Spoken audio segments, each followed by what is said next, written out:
Howdy. And no, I cannot get up as high as Minnie Pearl, if you even know who Minnie Pearl is. She's dead now. I'm Robert McKay. You saw the name of the channel and the name of the production company. If I ever do start a production company, that's the name I'll give it. Let me. Thoroughly amateur. I'm trying to do things a certain way, and sometimes it doesn't work that way. What am I doing with my hands? Normally, I don't have a clue what my hands are doing because I'm not watching, but I look right at the screen on my phone as I record, and so I see things. There's this, or at least there has been this stereotype that some people, some cultures, talk more with their hands than others. We've got this notion of the French and the Italians, for instance, talking with their hands all the time. Everybody does it. You have to train yourself not to do it, and then it becomes grotesque. How many times have you seen somebody on the TV news whose hands aren't moving, but whose head is jerking and bobbing? It's natural to move, to gesture when you talk, and if you force yourself not to, then it shows in other ways. Meanwhile,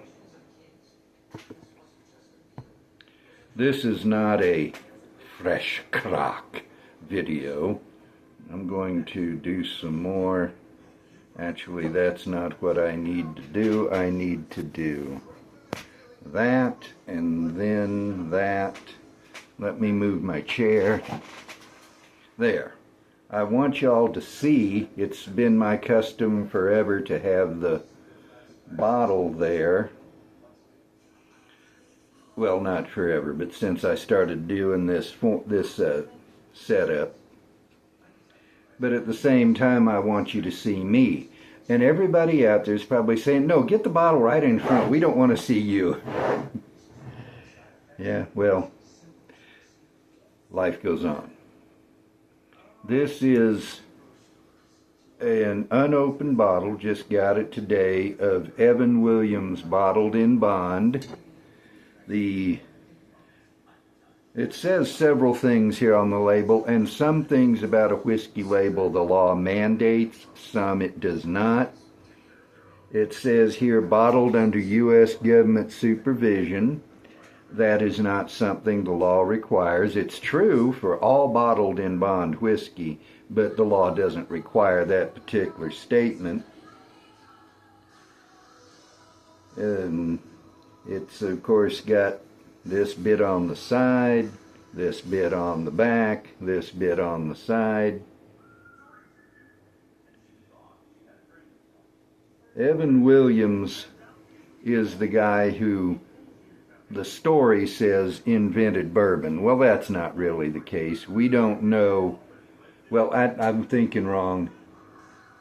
Supposedly, it was Elijah Craig who invented bourbon. I don't know why I was thinking Evan Williams. But whichever name you think of, it's almost certainly not true.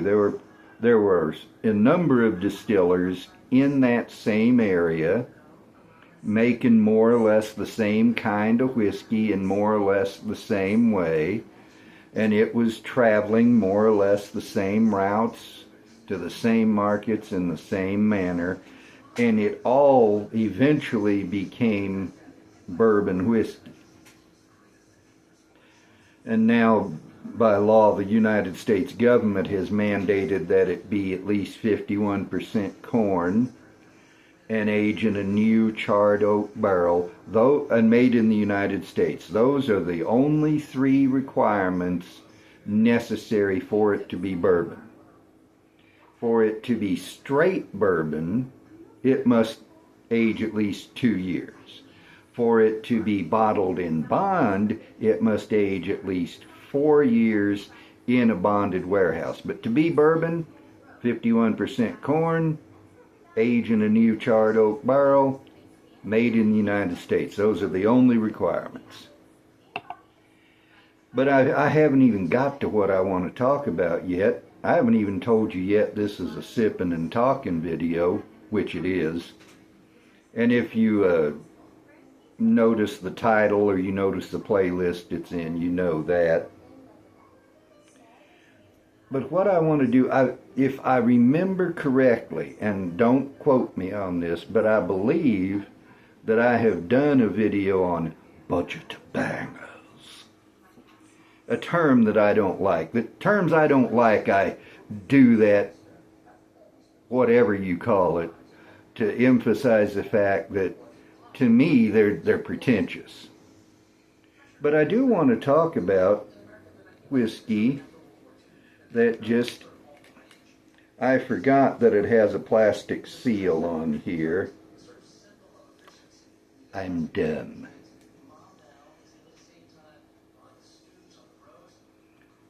And I'll show you why I forgot here directly. That comes off. And this is why I forgot. It's a screw top and I was automatically unscrewing it. Because most screw tops, plastic or metal, they don't require a seal. They seal themselves.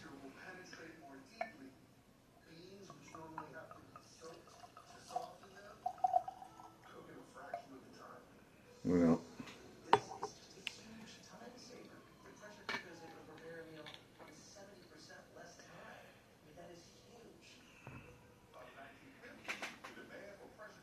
the phrase budget banger means a bottle of whiskey which doesn't cost much but is good. Now, it may not be as good as something that costs more, but it is good.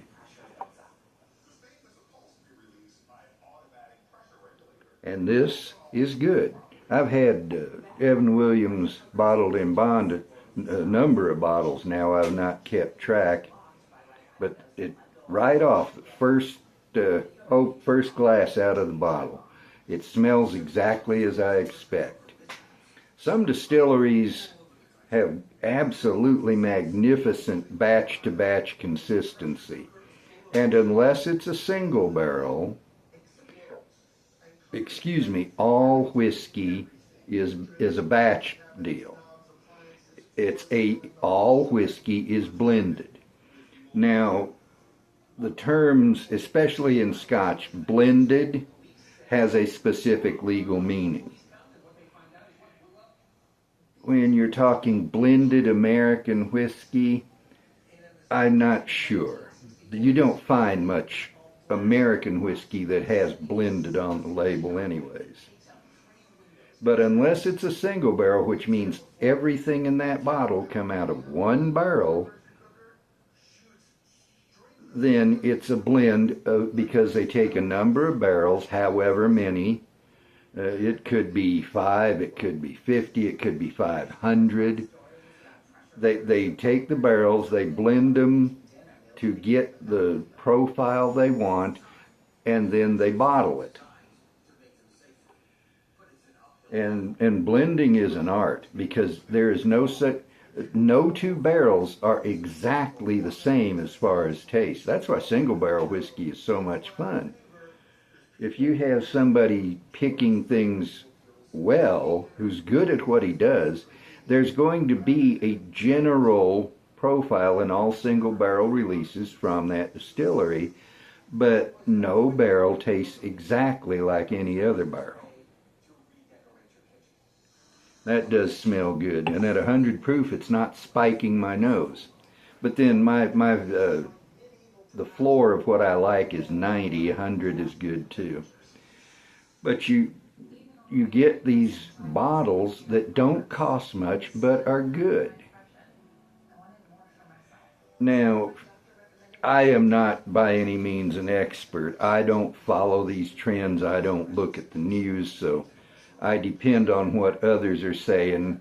Randy Sullivan of Bourbon Real Talk is a good source for this kind of information.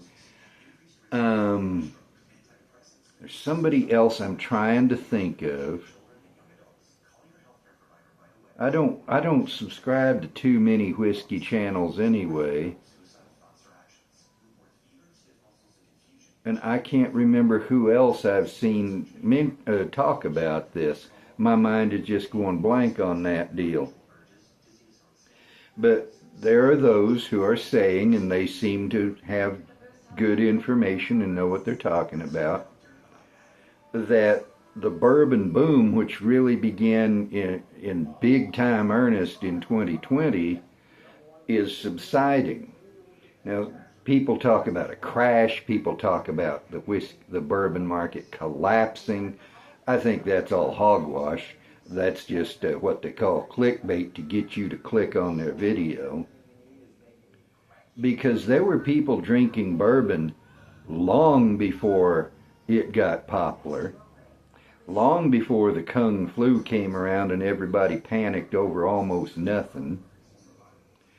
And when all the flippers and all the dilettantes are gone, there will still be people who like bourbon for what it is, who like to drink bourbon. And I'm one of them. If you'd have told me that in 2020, I'd have thought you were stone cold nuts. If you'd have told me that in the summer of 2021, I'd have thought you were all bonzo. But by December of 2021, well, here I am now. But there were bottles that were going for astronomical amounts, and some of them perhaps for good reason. There are only so many bottles, for instance, of Pappy Van Winkle 23 year each year. It legitimately costs a lot of money. By the time a barrel of bourbon has aged 23 years, the Angel share might have reduced that down to, who knows, maybe 10% of the original volume, but you still have to get back the full cost of putting that barrel in the warehouse. So a 23-year bourbon is going to be expensive, even if you have warehouses that cover the whole state. Not every barrel you put up in a given year is going to make it to 23 years, because some of them are going to get perfect at 10 years or 15 or 20. And beyond that, they just start getting too oaky. Only a few select barrels are going to qualify for that 23-year bottle. So sometimes it is legitimate.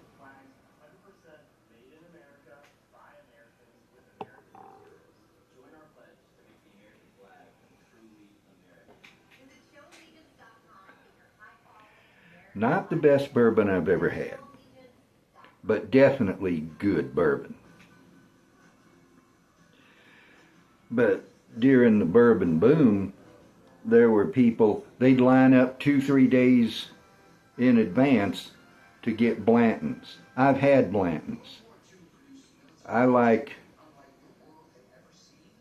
believe it was Josh on Stuff and Whiskey. It might have been Chad on It's Bourbon Night. And that channel, it might work for everybody else, but for me it hasn't worked since Chad and Sarah split. But I believe it was Josh. But whoever it was described Blanton's as $30 bourbon in a $30 bottle, so you get a $60 price. I would agree with that. It's just not that great. I like this better than I like Blanton's, at least the one sample of it I had. And this, we're talking about affordable bottles, $22.99. And the bottle I had of this previously was $19.99. It might have gone up, but I got this at Kelly Liquors, and that's always a couple of bucks higher than Total Wine. Total Wine is a national chain. Kelly Liquors is a New Mexico chain. Economies of scale. The more you move through your store, the less it costs you to get it into the store. Anybody who wonders why mom and pop stores sell the same thing for more, that's exactly why. It costs them more to get a bag of Doritos in the store than it costs Smith's or Albertsons to get that same bag in the store. Therefore, they have to charge more for it or they go broke. If you want to support local, you have to be prepared to pay a little more, because if you don't, then they can't keep running. But Blanton's isn't all that great. It's not bad. Please don't misunderstand. I'm not saying it's bad whiskey, but it doesn't live up to the hype. As I say, in my judgment, this is better. And you do have some of these bottles. I talked about the ones that were sky high for various reasons. The people who would line up, the flippers, they just buy it and sell it. Didn't care what was in it. But there are some bottles which have a good price and are good whiskey. This is one of them. Now, they're not going to have the high age. I have not looked it up. There's no age statement on this whiskey. But my guess is that it's probably no more than 4 years old. The minimum for bottled in bond. And that's all right. A whiskey doesn't necessarily have to be 72 years old to be good. Just as it doesn't have to be $7,200 to be good.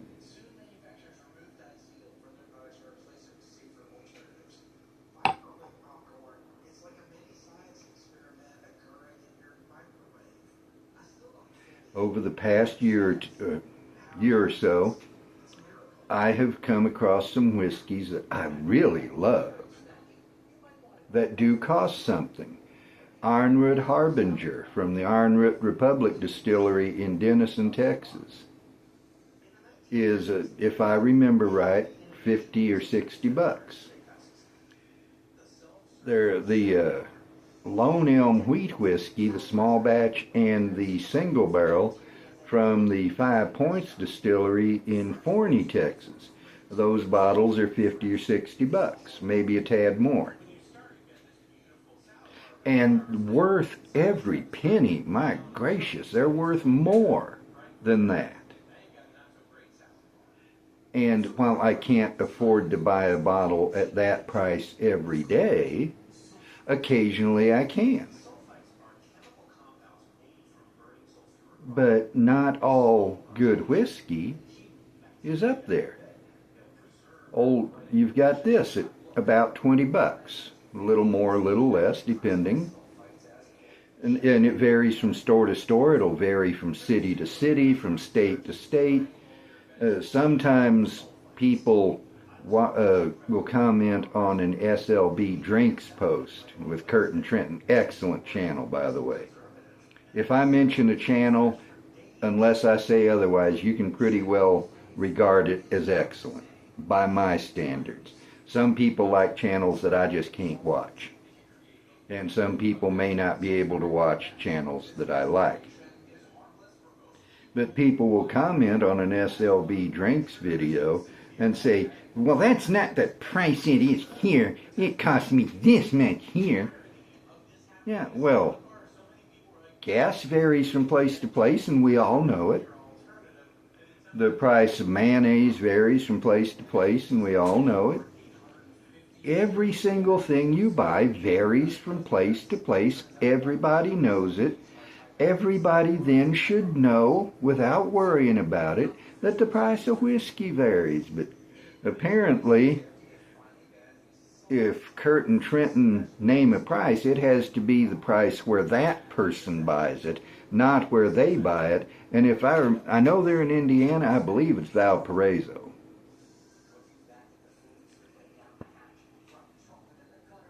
You know, and the price in Valparaiso, Indiana is going to be different from the price in Versailles, Kentucky, which will be different from the price in Abilene, Texas, which will be different from the price in Poughkeepsie, New York, which will be different from the price in Bakersfield, California, which will be different from the price in Clayton, Washington, and on and on and on and on.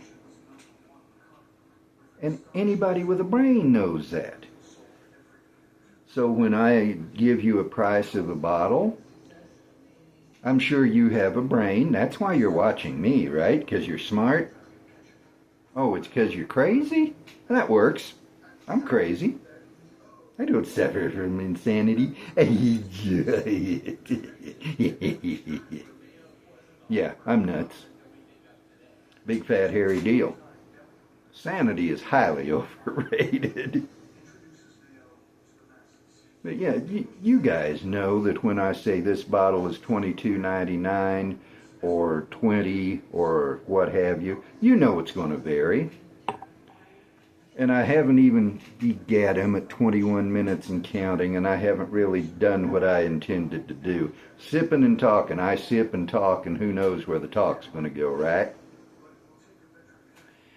But Old Forester 100 is about 25 bucks. And I would say it's maybe just a slight tad better than this, but not spectacularly so, which means it's good bourbon. Wild Turkey 101 used to be one of a triad along with this and the Old Forester, but in 2024, the fall of 2024, it was going along good quality and it's gotten better since then, but it has not gotten back to what it used to be. The whole profile has changed. And it's not what I want out of Wild Turkey 101. And Josh and Aaron on Stuff and Whiskey, they have indicated that maybe Wild Turkey Rare Breed is suffering from the same fate. And I hope not, because I love Rare Breed.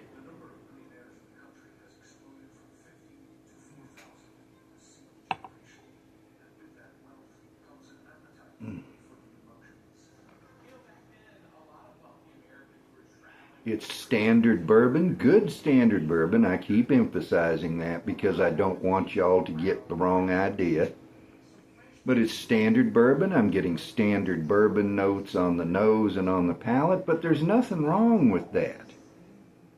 You know, you may like Baked Alaska and Lobster Thermidor and all this fancy stuff, but every once in a while you want just a good old American hamburger, right? I know I do. For supper tonight, I had me a Blake's It's a Burger. There was a time when I would get the Lotta combo and eat it all. And then my appetite shrunk and I had to just get the burger and the drink and omit the aside, whatever, fries, onion rings, what have you. And now I have to get the It's a Burger. Especially since my heart trouble back in February, I can't eat as much. And I drink less whiskey, not because anybody told me to, not because I made a decision. I just don't want as much. And that doesn't bother me none. I would rather desire to drink less than desire to drink too much, believe me. If it ever gets to the point where I'm starting to drink for the effect, I'll get rid of all my whiskey and not drink it anymore. Because that's the wrong reason to drink any alcohol. But you have these bottles. Now you have to be careful. Just as not every expensive bottle is good, so not every inexpensive bottle is good. I've had some whiskey at all sorts of price ranges that I didn't care for. I have had some whiskey that I don't think it's just my opinion. I think it is objectively bad. And that's just 2, 3, maybe 4 bottles in the past going on 5 years. It'll be 5 years in September. But you can get pure rot gut at 20 bucks too. So if you go experimenting around in that price range, be prepared to find that say out of a dozen bottles, there are only 2 that are worth the price. But the thing is, it's less painful to find out that a $20 bottle is crap than it is to find out that a $60 bottle is crap. It's less painful to find out that a $20 bottle is just mid than it is to find out that a $60 bottle is just mid. And various people online have mentioned those who hear all the hype and get the FOMO, fear of missing out, FOMO, FOMO. And they go out and they hunt and they spend outlandish amounts of money. They get the bottle home and drink it, and what's the big deal? It's whiskey. And it's a real bummer.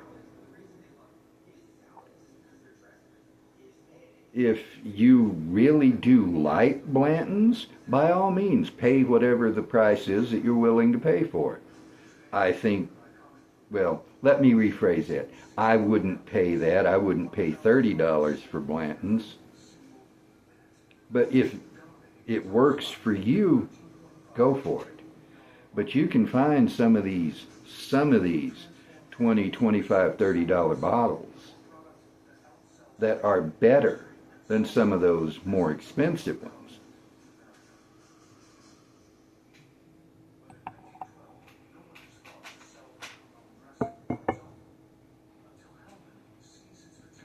I never intended to go 27 minutes. I always intend 15 or 20, and here I am at 27 and counting. So, here's how.